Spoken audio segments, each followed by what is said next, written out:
안녕하세요. 한국국방연구원 조은일입니다. 2019년부터 일본에서는 국내 변화가 두드러지게 나타나고 있습니다.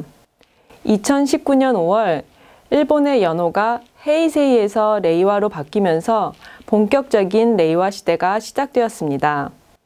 그리고 같은 해 11월 아베 신조 일본 총리는 헌정사상 최장수 총리가 되었습니다. 이러한 흐름에서 2020년 7월 도쿄올림픽 개최가 예정되어 있습니다. 아베 총리의 임기는 2021년 9월 끝나게 됩니다.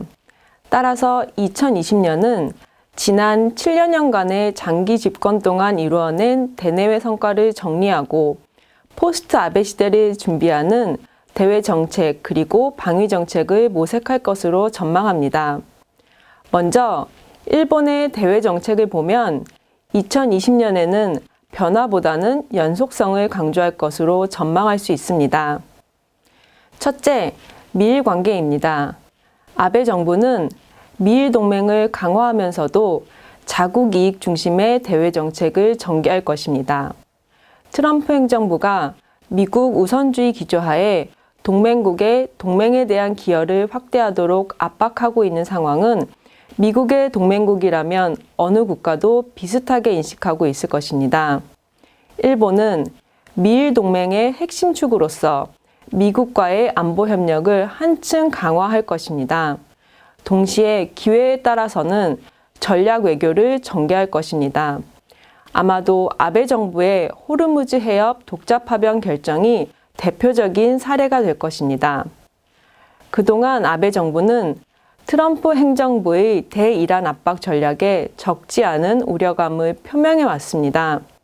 때문에 트럼프 행정부가 호르무즈 해협에서의 공동 방위를 위한 연합체를 구성하는데 일본의 참가를 촉구했음에도 불구하고 일본은 이란과의 전통적인 우호 관계를 고려하여 미국 주도의 연합작전에는 참가하지 않는 독자적인 파병을 결정했습니다.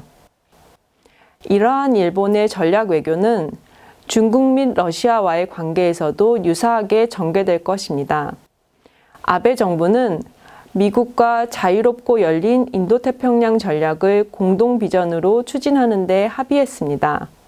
동시에 중국이 주도하는 1대1로 구상에도 전략적 협력을 모색하고 있습니다. 특히 2020년 4월 시진핑 주석의 일본 국빈 방문이 예정되어 있는 만큼 중일 관계는 당분간 개선되는 방향으로 전개될 것입니다. 마찬가지로 일본은 러시아와도 전략적 협력 기조를 유지할 것으로 전망합니다. 북방 영토 문제를 해결하기 위해 러시아와의 평화협정을 지속적으로 추진하는 한편 에너지를 포함한 일본과 러시아 간 무역 규모도 확장될 것입니다. 나아가 북극 항로 개척 등과 관련해서도 일러 간 협력을 강조할 것으로 보입니다. 한편 한일 관계는 당분간 경색 국면이 지속될 수 있습니다. 2019년 12월 한중일 정상회담을 계기로 한일 정상회담이 개최되었지만 강제동원 배상 판결 문제에 대한 양국 간의 입장 차이가 좀처럼 좁혀지지 않는 상황에서 한일 간 긴장 관계는 당분간 지속될 것으로 전망합니다. 그렇다면 일본의 방위 정책은 어떠한 모습을 보일까요? 2020년 일본은 독자적인 방위력 증강을 한층 더 가시화할 것으로 전망됩니다. 특히 보통국가 일본을 완성하기 위한 헌법 개정을 지속적으로 추진하는 한편 육해공 자위대의 통합 방위력을 증강하는 움직임을 본격화할 것입니다. 아베 정부는 북한의 핵미사일 위협이 제거되지 않았고 중국의 군사력 현대화가 지속되고 있는 상황을 회색지대 양상으로 보고 이에 대응할 수 있도록 주변 해공역에서 정찰 및 경계 감시 활동을 강조할 것입니다. 나아가 수륙기동단 운용, 이즈모급 호위함의 항모화, 최신형 전투기의 대량 도입 등 독자적 방위력 증강을 추진할 것입니다. 이러한 방위태세 강화로 일본의 방위 예산은 8년 연속 증가하고 있습니다. 또한 자유롭고 열린 인도태평양이라는 명목하에 동맹국 미국을 포함한 호주, 인도 등 영내 국가와 연합연습을 강조하고 아세안 지역 국가들과 방위 교류 및 협력을 활발하게 실시하는 등 자위대가 운용하는 방위 역량을 평시에도 적극적으로 현시하는 노력을 기울일 것입니다.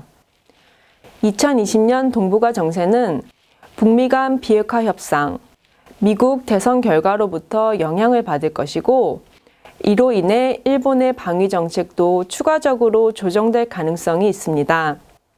2020년 미중 전략적 경쟁이 고조되는 상황 속에서 일본은 미일 동맹을 강화하고 인도태평양 지역 전략을 활용한 다층적인 지역 질서를 구상해 나갈 것입니다. 이러한 점에 유념하면서 우리 정부도 한미동맹 강화와 함께 신남방 정책을 본격적으로 시행해 가면서 평화롭고 지속 가능한 안보 환경을 확보할 필요가 있습니다. 감사합니다.